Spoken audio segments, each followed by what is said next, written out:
Praise the Lord, जय मसीह की आप सभी मसीह भाई बहनों को मेरी ओर से। तो आज का हमारा टॉपिक रहेगा कि परमेश्वर हमारे साथ किस किस समय मिलने आता है। तो हम उत्पत्ति की पुस्तक से आएंगे, 3:8 को पढ़ेंगे।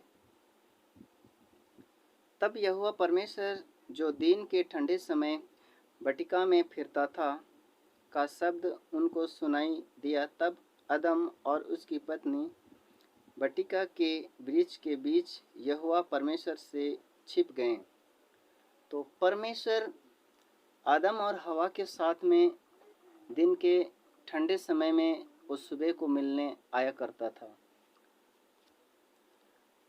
और उससे बातें करता था।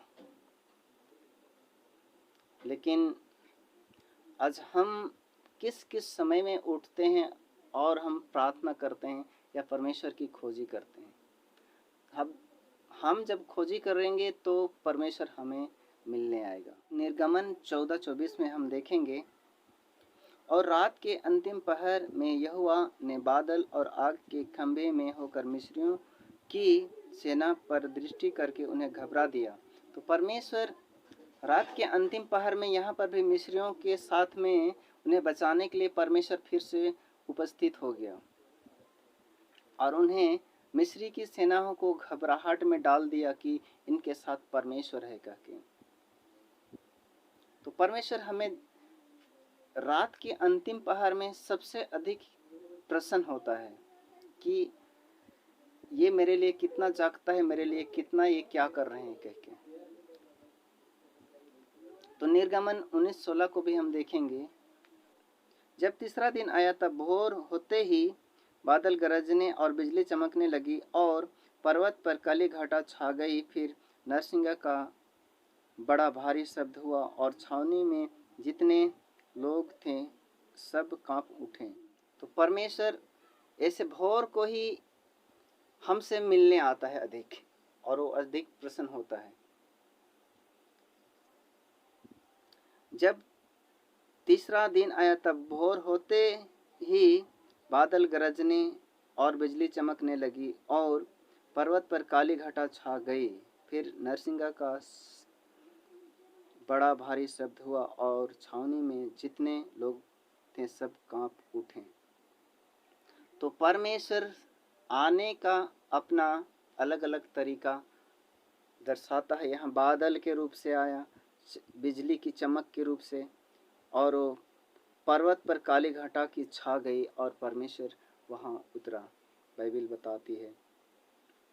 आयुब 7:18 को पढ़ेंगे। और प्रति भोर को उसकी सुधि ले और प्रति क्षण उसे जांचता रहे।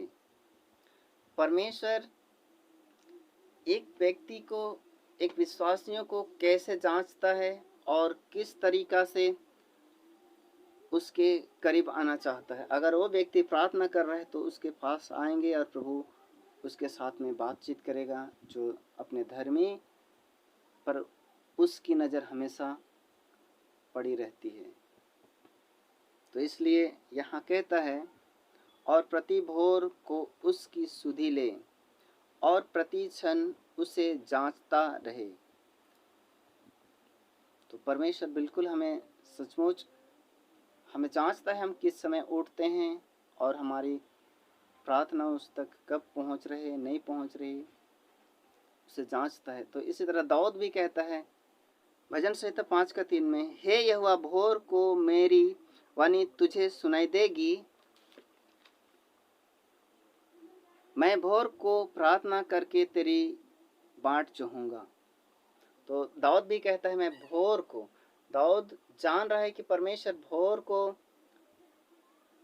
वो आता है, या तो मैं उसे प्रसन्न करूँगा या तो उसकी इच्छा भोर को होती है कह के। दाऊद भी भोर को उसे मेरी वाणी तुझे सुनाई पड़ेगी और मैं बाट जहूँगा तेरी, कहता है दाऊद।